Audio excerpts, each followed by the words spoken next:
एक लंबी और दिल छू लेने वाली कहानी लिखकर देता हूँ।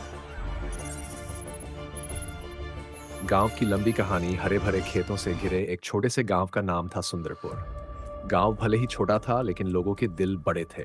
सब एक दूसरे के सुख दुख में साथ खड़े रहते। गांव में एक गरीब किसान रहता था, उसका नाम था हरिराम। उसके पास थोड़ी सी जमीन थी, जिससे बस घर का गुजारा चलता।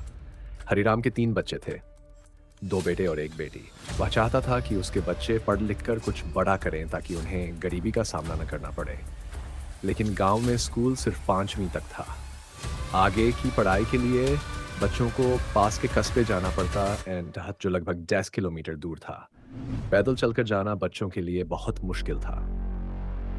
हरिराम के बड़े बेटे मोहन का सपना था कि वह मास्टर बनकर गांव में ही बच्चों को पढ़ाए। अक्सर वह गांव के पीपल के पेड़ के नीचे छोटे बच्चों को पढ़ा देता।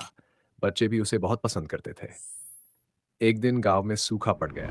बारिश नहीं हुई तो खेती चौपट हो गई। गांव के कई लोग शहर की ओर चले गए। हरिराम भी बहुत परेशान हुआ, लेकिन उसने हार नहीं मानी। उसने अपने बेटों से कहा, ओपन कोट बेटा, मेहनत करने से ही सपने पूरे होते हैं। चाहे हालात कैसे भी हो, पढ़ाई कभी मत छोड़ना। Close coat.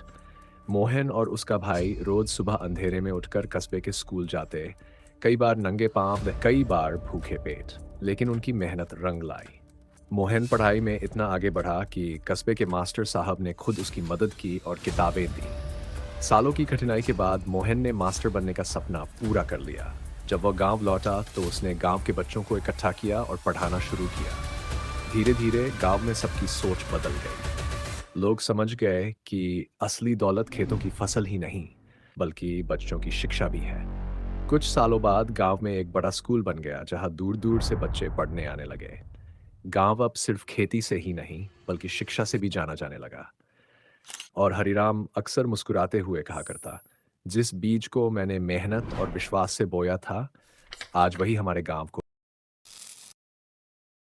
अगर वीडियो अच्छा लगे तो लाइक करना मत भूलना। अपनी राय हमें कमेंट में ज़रूर बताना, और ऐसे ही मज़ेदार कंटेंट के लिए चैनल को सब्सक्राइब कर दो। आपका एक लाइक और सब्सक्राइब हमें और मेहनत करने की ताकत देता है।